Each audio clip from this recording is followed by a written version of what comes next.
সবুজ বলো তো।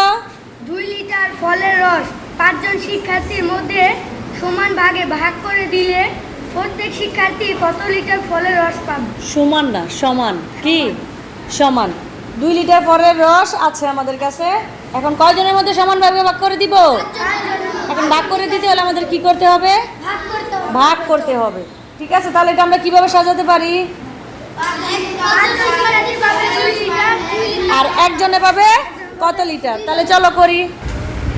দেখো 5 জন রস পাবে কয় লিটার? 2 লিটার। লিটার আছে তো? 2 লিটার।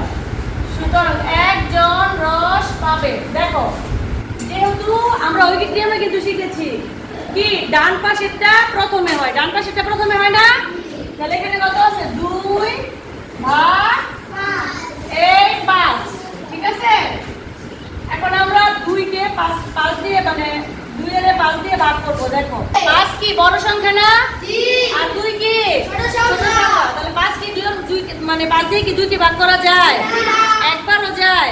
একবার দিলে তো 5 একে 5, তাহলে 2 এর বেশি হয়ে যায় না?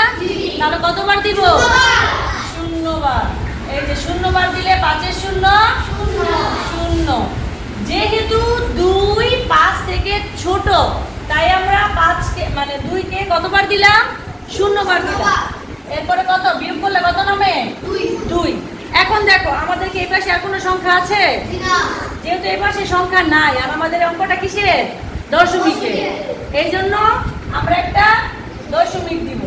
দশমিক দেওয়ার পরে একটা শূন্য কি নিব? হাওলাত দেব। এই দশমিকের জন্য একটা শূন্য হাওলাত আমরা নিতে পারি। বুঝতে পারছো? তাহলে 5 দিয়ে কি 20 এর মধ্যে ভাগ করা যায় না? ভাগ করা যায়। কতবার যায়?